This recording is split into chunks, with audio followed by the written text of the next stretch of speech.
আজকে বিদ্যালয়ে ৭৬তম জন্মদিন উপলক্ষে একই দিনে আমরা আজকে বিদ্যালয়ের স্পোর্টস করছি। এবং আরো একটা জিনিস, আমরা গত বছর এই 10ই জানুয়ারিতেই বিদ্যালয়ের ৭৫ বছর উদযাপন উপলক্ষে র্যালির মাধ্যমে আনুষ্ঠানিক সূচনা করেছিলাম। আমরা তার আজকে থেকেই আমরা শুরু করলাম এই ৭৫তম বর্ষের ক্লোজিং সেরিমনি অনুষ্ঠান।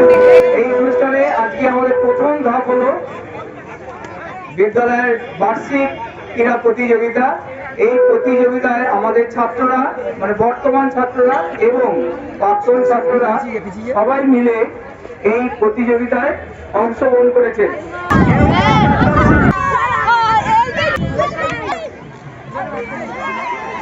এছাড়াও আমাদের যারা অভিভাবক অভিভাবিকা আছেন তারাও আমাদের এই অনুষ্ঠানে অংশগ্রহণ করেছেন। তাই যারা এই অনুষ্ঠানে অংশগ্রহণ করেছেন বিদ্যালয়ের পক্ষ থেকে সবাইকে আমরা, যারা যারা আজকে সফল হয়েছে ছাত্র এবং গার্জিয়ানরা, তাদেরকে আমরা পুরস্কৃত করব। আর তাদেরকে যারা সফল হয়েছে তাদেরকে আমরা বিদ্যালয়ের পক্ষ থেকে অভিনন্দন জানাচ্ছি। আর যারা সফল হয়নি তাদেরকে বলছি আরো আবার 1 বছর প্রচেষ্টা চালিয়ে যাও, যাতে সামনের বছর আবার সফল হতে পারো।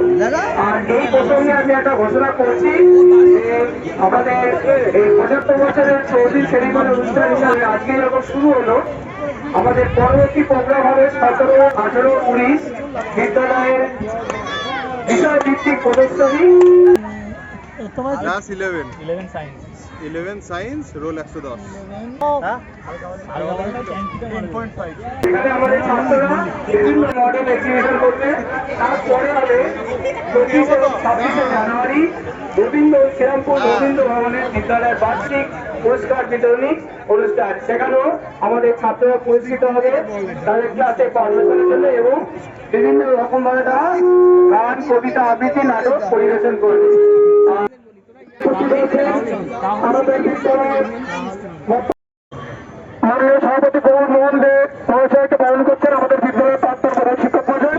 আমাদের বিদ্যালয়ের পক্ষ থেকে আমাদের বিদ্যালয়ের প্রাক্তন শিক্ষিকা মাননীয় বিতম্বরা ব্যানার্জি মহাশয়, প্রাক্তন প্রধান শিক্ষক এবং অন্যান্য শিক্ষক শিক্ষিকারা, আমার সহকর্মী নচিকেতা দাস রয়েছেন এবং সমস্ত বাচ্চারা এবং তাদের অভিভাবক, এবং আমার কথা যাদের কাছে যাচ্ছে সকলকে আমার পক্ষ থেকে নমস্কার এবং জড়াত সম্মান জানিয়ে, মূলত আমি বিদ্যালয়ের প্রাক্তন বলা চলে, প্রাক্তন শিক্ষক কাছে ছিলাম এই বিদ্যালয়ে।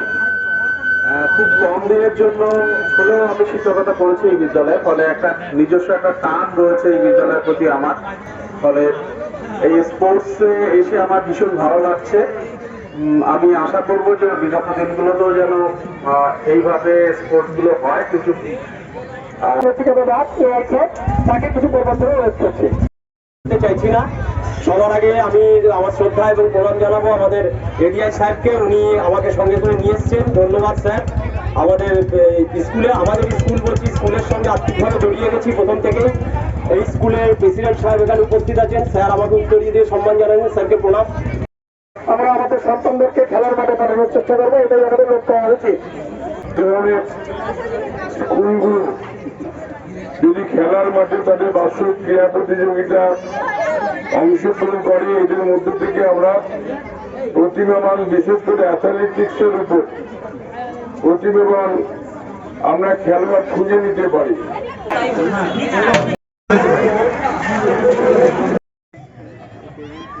তেমনি পড়াশোনার ভেতরে থাকলে আমরা ভালো রেজাল্ট আশা করবো, তেমনি খেলাধুলার মধ্যে থাকলে আমরা আগামী দিনে ভালো রেজাল্ট পাবো।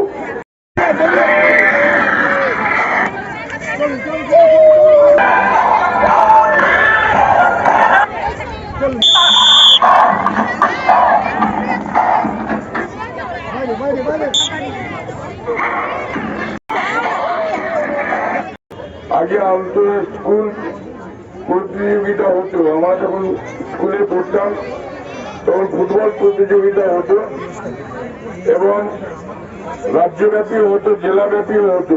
এবং মধ্যম গ্রামের সাথে স্যার যেহেতু অসুবিধা হয়েছে, মধ্যম গ্রামের সাথে আমাদের হুগলি জেলার একটা কম্পিটিশন চলছে, নতুন গ্রামের স্কুলে ভালো ভালো প্লেয়ার উঠে আসছে সেই সময়।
ছাত্রছাত্রীরা আজকে প্রতিবারই আসি, 2 বছর রিটায়ার করে শিক্ষার্থী হয়েছে। আমার মনে হয় আমি এখনো বিদ্যালয়ের সঙ্গে সম্পূর্ণ যুক্ত।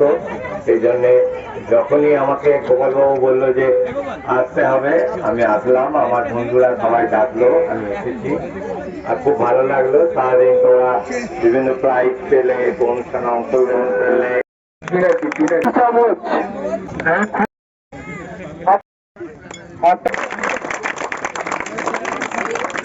প্রাপ্ত শিক্ষিকা রূপন মরা ব্যানার্জি মহাশয়,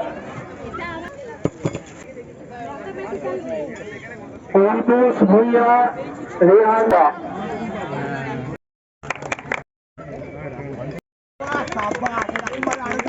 তার হাতে ট্রফি তুলে দেওয়া আছে।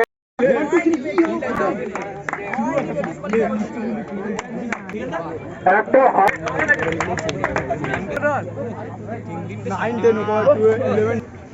বিষ্ণু কর্মকার, আমরা তাহলে কিশোর দাস, সঙ্গীত দাস, ঠিকাদার বাবু সুখাচাচি,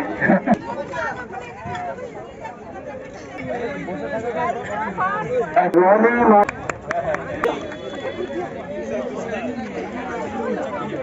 মল্লিক, ভারতীয় মনোরঞ্জন জন্য 26 ফুট,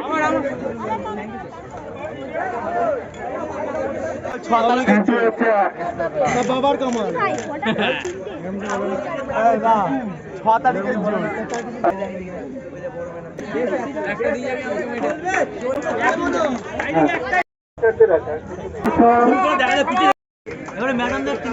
ম্যাডাম ভাত। এখন এই পুরস্কারটা মনে হয় আমার পাওয়ার কথা, কারণ আমি মিউজিকটা বাজাচ্ছিলাম। এই পুরস্কারটা কিন্তু আমার। হ্যাঁ, 3 জনকে এমন ভাবে তার সাথে সামনে বছর না পায়।